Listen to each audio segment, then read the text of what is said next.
It's probably the biggest IP other than Superman. Superman, you say? Krypton. Are we talking about hope and Krypton. love and peace, you know? Krypton. Yes, we are. Wow, well, Krypton. what a beautiful... Krypton. Wait, that was the wrong one. Krypton. What a beautiful topic to get onto. I think we Please. should talk about Superman Legacy, directed by James Gunn, in theaters 2025. Do you like this stock music I found? Yes. I am Kal-El, Clark Kent. Kal-El, no. I am here to save your planet. Do they call him Kal-El in the movie? I don't think they actually do. Kal-El, no. They say Clark a lot, you know. Well, He's that's a given. Yeah, well, yeah. Kal-El, no. So you... How do we not have that? Yeah, that we should... Kal-El, no. Thankfully, there was no Gal Gadot Wonder Woman in this movie. Despite James telling her that she would be in those Yeah. in that universe. He really duped her with that. He kind of did. Well, tell me. Yeah, I haven't seen it. I'm not going to go see it. My mum asked me to go with her, and I said no. I'm kind of over this bullshit of like superhero movies. I'm not 12 years old anymore, so take it away, Dan. I thought it was a lot of fun. Sorry, I'll go easy on the clown soundbites. Yeah, come on, man. Sorry, I mean, know. No, I hear people really enjoyed it. I'll let you talk. It's obviously got its flaws as far as like a comic book movie. It's not perfect. It's not a perfect film, obviously. I think that I really appreciated that right off the bat, it's not an origin movie. It doesn't like, you know, show you the whole baby Superman landing in the pod and all that sort of shit. It just kind of kicks off and he's like already Superman. I think he's been Superman for 3 years or so. And it's also a universe that is very clearly populated.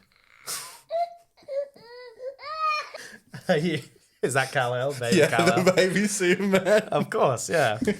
And in this world, like metahumans, other superheroes definitely exist, right? So it's not...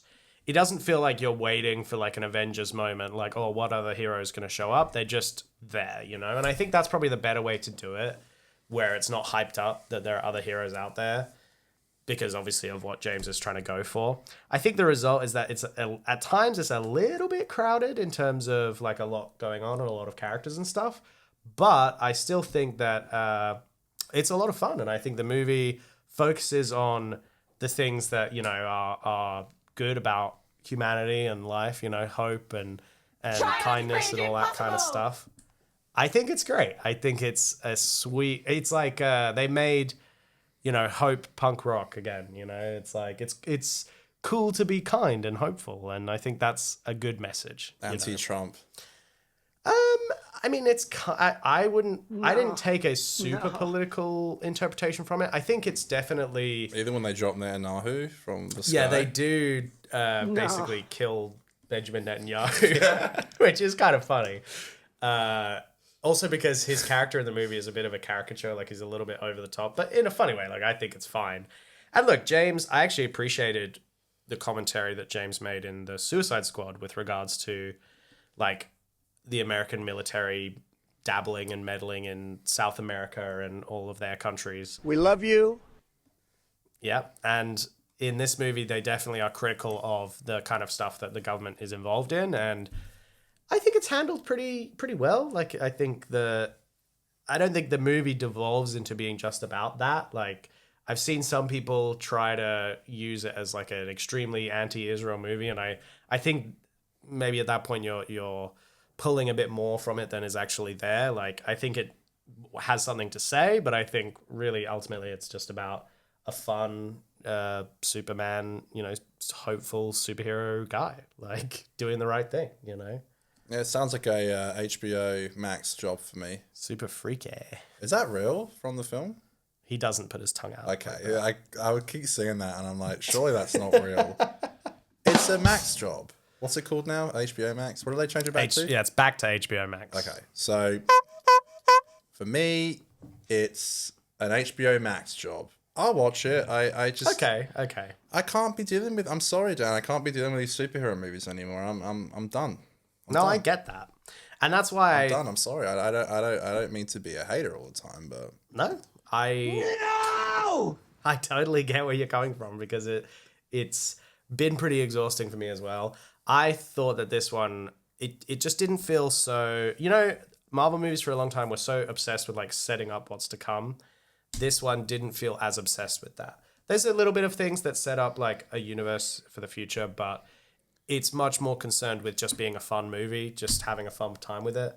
And so I appreciated that. And I think, I think it's a good movie to watch. The other day we were at your house and your mum said that when she was a kid, her and her mum went to see Superman. And so like for the last, 50 odd years, like Superman's been a really big staple in the culture. it's the most recognizable IP ever. Yeah, it's a massive brand. Everyone knows. And I think it's nice to have just a fun ass superhero movie to go fair see. enough. I'm glad you cinema. enjoyed it. Like, I don't really go to the pics anymore, the pictures. Yeah. I should. I don't know.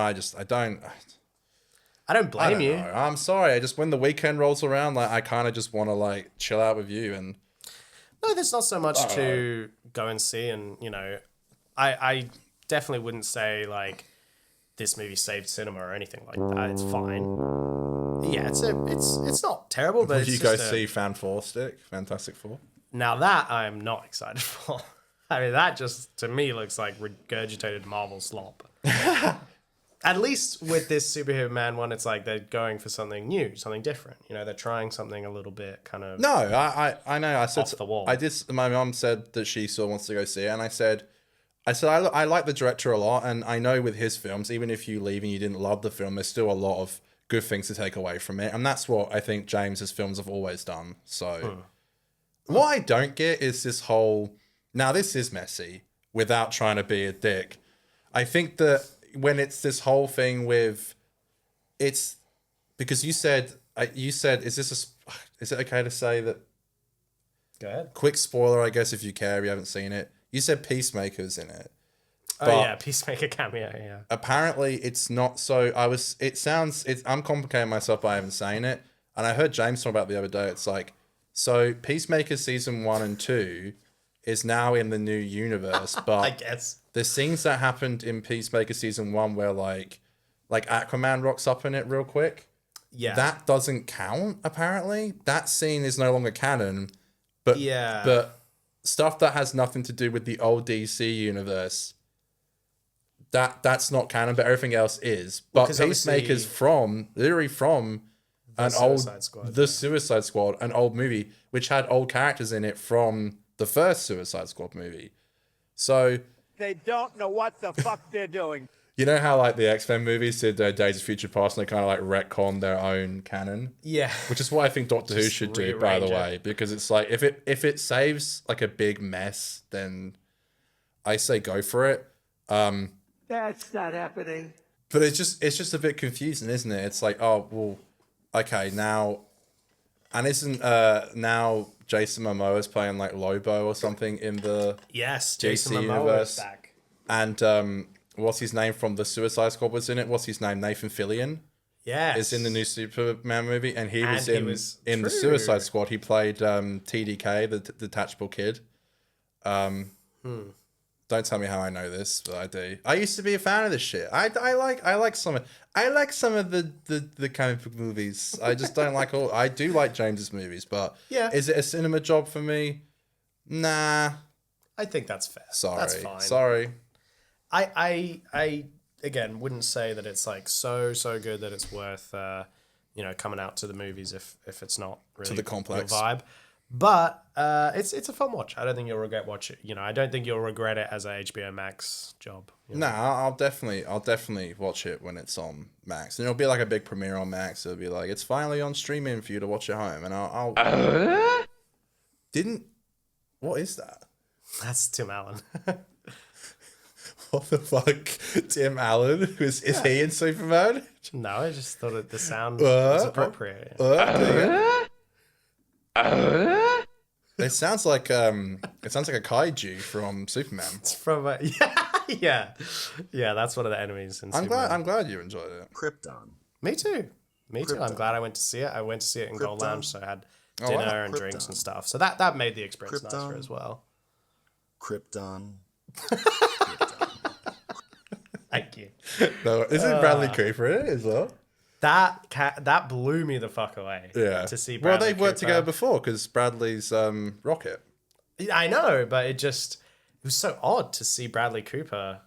It's funny because he's been in a bunch of superhero movies. He's in the Guardians movies, but it was just funny to see him play all serious as like a fucking... I'll play you out with this.